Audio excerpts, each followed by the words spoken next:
Rider Training, Episode 9. Alright, so we're going to quickly go over the O2 duffle. Again, one of the most important bags. We bring it on every call, we bring it on scene, and usually the EMT is in charge of it. So you can find it in this lower compartment on the passenger side. You can access from the outside or the inside of the ambulance. This one's a bit heavier, so definitely, I guess, just be aware of that when you're grabbing it on scene.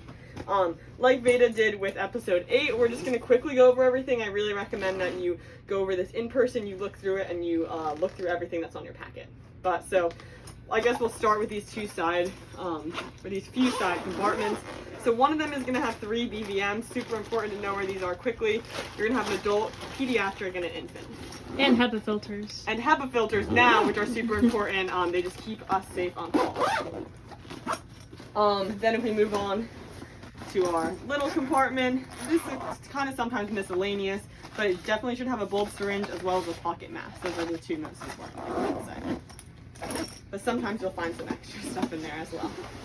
Then our last side compartment is filled with some very important stuff as well. So you're gonna have manual suction, very uncommonly used, but it's there if you need it, as well as some extra suction tubing. And then something that I found is extremely important to know is extra blood pressure cuffs. There should be a regular, a pediatric, and a bariatric in there. So just make note of that just in case, you know, the jump kit one's not working on scene or you need a different size. And if someone asks you for a bariatric cuff, they mean the larger one, which is meant for people with larger arms. Exactly. Sometimes it just says large adult, but either works. Anywho, so your big compartment, just really quickly, you're gonna have your your portable oxygen, and you'll get trained on that separately, as well as a pulse oximeter. Again, something you'll get trained on separately. And then the main components you're gonna want to know. Everything here is basically breathing equipment that you're attaching to the O2. So you're gonna have O2 tubing, pediatric non-rebreathers, adult non-rebreathers, and then pediatric nasal cannulas and adult nasal cannulas. So that's kind of the gist of that. And to be honest, there's no way to tell. Just look at the packaging and you'll know which one is which.